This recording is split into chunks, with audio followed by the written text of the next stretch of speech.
boasting. Heck no.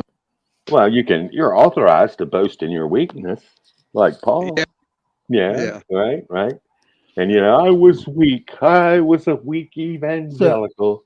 well, you too, Tommy. Haven't you read some Paul material that just confused the hell out of you Uh, early on? uh, Like you had to say, I don't know what he's talking about exactly, but it sounds good. I confess that I've been confused since partial weaning, Uh, and yeah, and it's what 11 o'clock now, almost, right? Now I woke up. I took a nap. I wasn't confused, and then I woke up, and then I have to figure things out again, and oh yeah.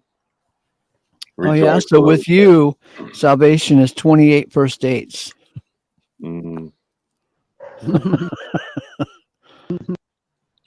I wouldn't contest it. Yeah. Understanding, I've heard, is not a replacement for trusting God.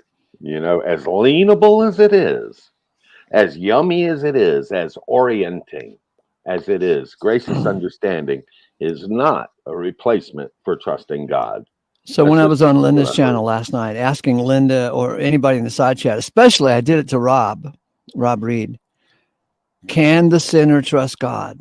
Oh my God, that question by itself reveals the ruse of evangelicalism, because their message is, hey, you can't trust God. You better make sure that you get saved before you go into his presence, because you can't trust God. He's angry. He's in a bad mood. Don't trust him. Clean yourself up first. I just took a shower. Don't trust God, man.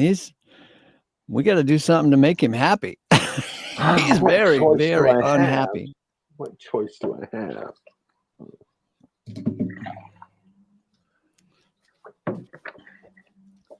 Kevin Yeah. says, when I got saved, he cleaned up my righteousness. And I thought, did you have any to clean up? I'll tell you, I like relying on the gift of righteousness. Yes, Yeah, the gift we of were her clothed with righteousness. God's righteousness. We didn't have any. That's the Amen. point. That's the whole point. May I strive to enter his rest when appropriate. That's what I said. I just lay down and experience grace. Amen. Amen. Thank you, Ace, for your hospitality. It's good to see you, No, brothers. Good to no, see you you, can't brothers. leave. You can't Well, leave. I can't. No, I own you. You remind me heavily. You speak truthfully, but harshly. Yeah, even those people in the side chat yesterday said, you can't trust that ACO and that St. Tommy. They're twisting the scriptures. If I wanted their Twisting. trust, I'd hit on them. Yeah, gee whiz. Gee whiz. But I pledge to try and make it back if I Okay. feel so led. God bless All you all right, more and bye-bye. more. Thank you. Thank you.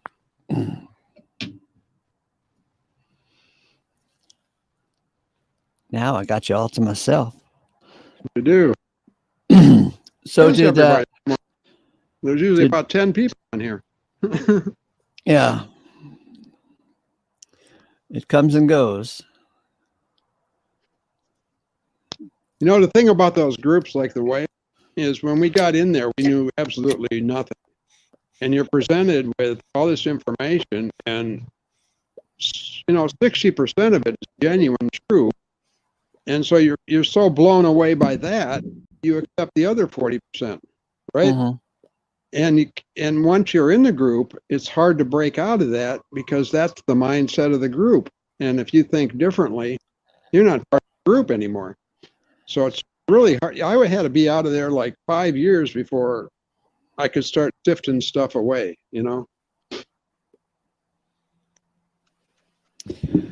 Well, They're overwhelmed by all this truth, and so they can slip in the other stuff there. Note it, I was never a part of the Way. Mhm. I always admired them from what I could understand about them from a distance, And I like that feeling. I like that Well, I feeling of love being that. able to admire a group, even though you don't know much about a group. And it always turns out that everybody who gets involved with the group, walks Mhm. away wounded to some degree, right? Kind of like you want to be with Susie, and you marry her, and then after you marry her, you go, well, God, what was I thinking? What was I thinking? This is not what I thought it was going to be. Yeah. So better than anyone else. I mean, even the name is charming to me. Yeah. Instead of calling yourself Baptist, you call yourself the Way, which seems to be, Yeah. a little more consistent with the first century experience, Yeah. even though I didn't understand anything about anything. Right. And I believe I did meet one or two fellows back in the 70s who were part of the Way, and they just seemed lovely for some reason. Yeah. Got destroyed from the top.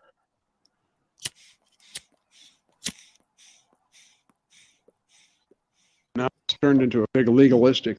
They actually call people and fellowship to see how many people they witnessed to this week. Uh-huh. Yeah, it's really turned bad. But I So escaped. do they, in the Way, say that the sinner can trust God, or do they tell people that that God is like in a bad mood and you better clean yourself up before you present yourself to Him? They're annihilationists. They're annihilationists. So if you appear at the white judge, you're done. It's just a little formal thing, that white throne, that you missed it. She says there are few in the ranks of Sabbath keepers who sympathize with the slaveholder. Some have brought along with them the old political prejudices, which are not in harmony with the principles of the truth. They maintain that the slave is the property of the master and should not be taken from him.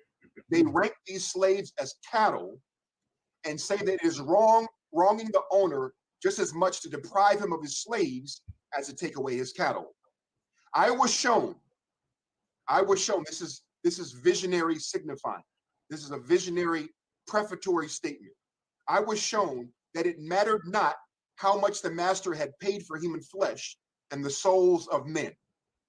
God gives him no title to human souls, and he has no right to hold them as his property. Christ died for the whole human family, whether white or black. God has made man a free moral agent, whether white or black.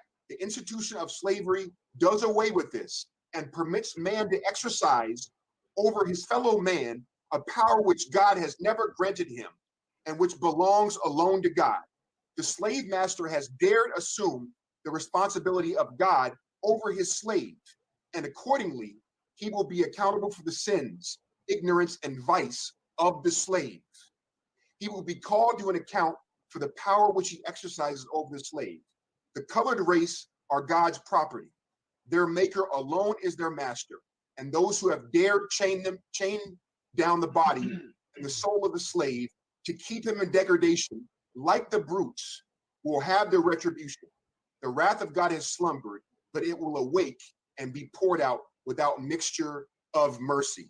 Okay, now she's making those statements during the same period that the amalgamation statement is printed. All right.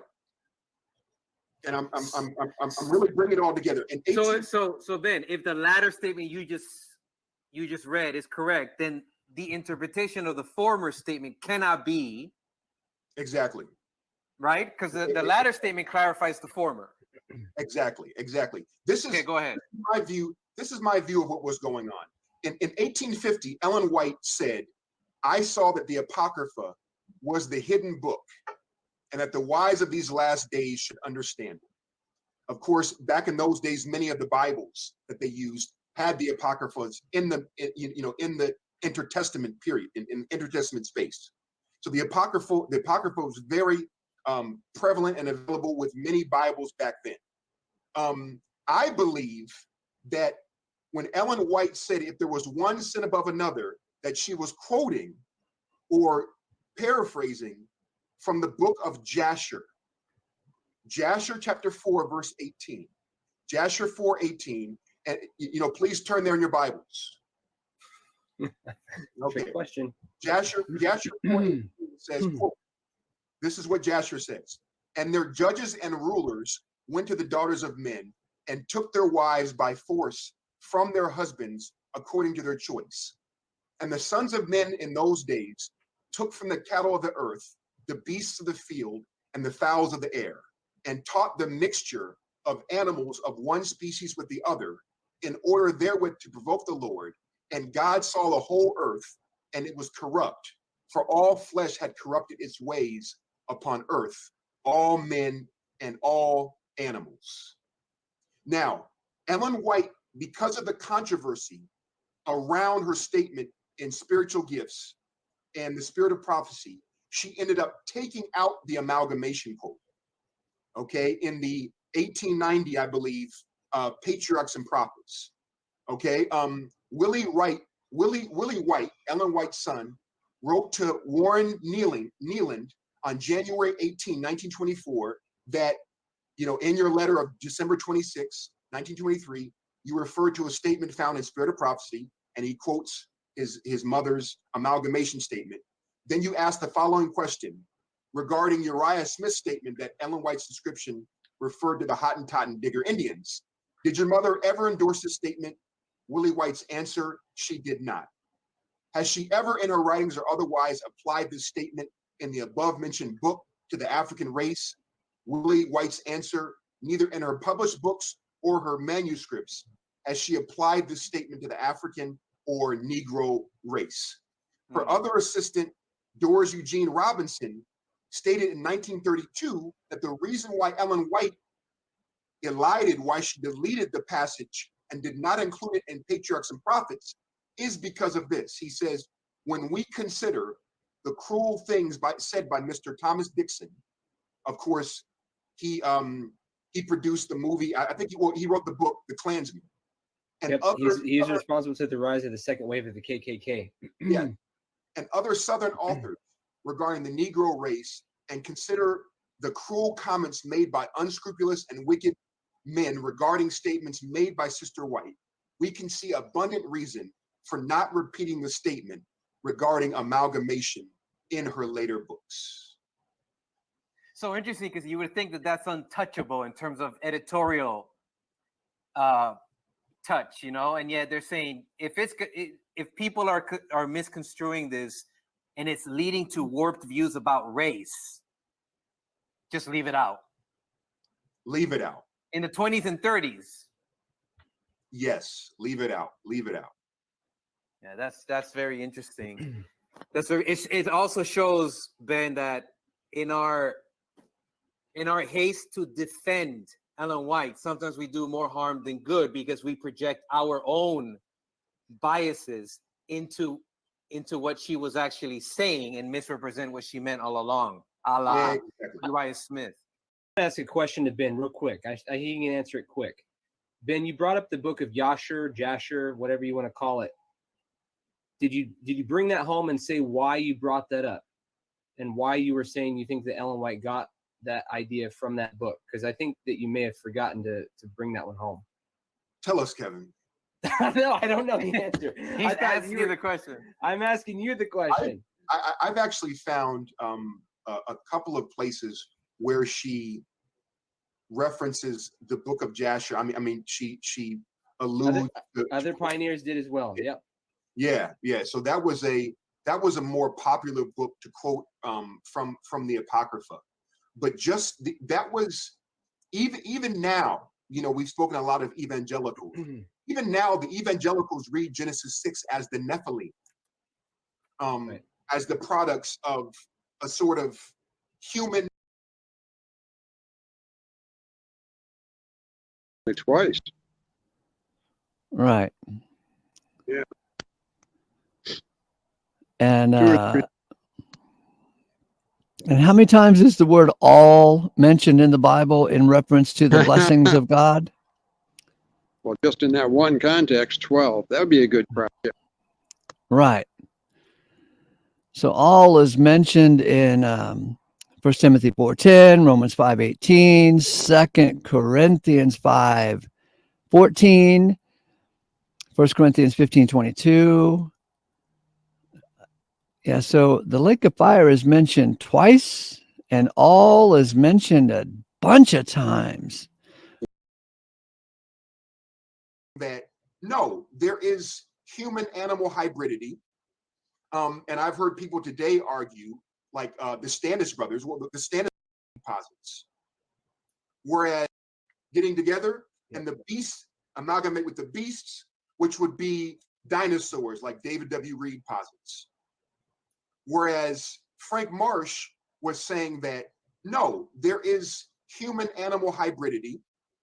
And I've heard people today argue, like the Standish brothers. Well, the Standish brothers had a chapter in one of their books, I think The Greatest of All Prophets, had a chapter in which they posited that they said, listen, we want to discuss amalgamation, because Ellen White says if there was one sin above another, this is essential to talk about. They said, but let us start this chapter. You know, Colin and Russell, Standish. Let us start this chapter by saying, first of all, we believe that we are amalgamated between man and beast. So in that chapter, they immediately, you know, the Standishes, they immediately took out any racial component, because they said, we, you know, from Australia, we are amalgamated between man and beast. But, you know, they posited that everything from steroids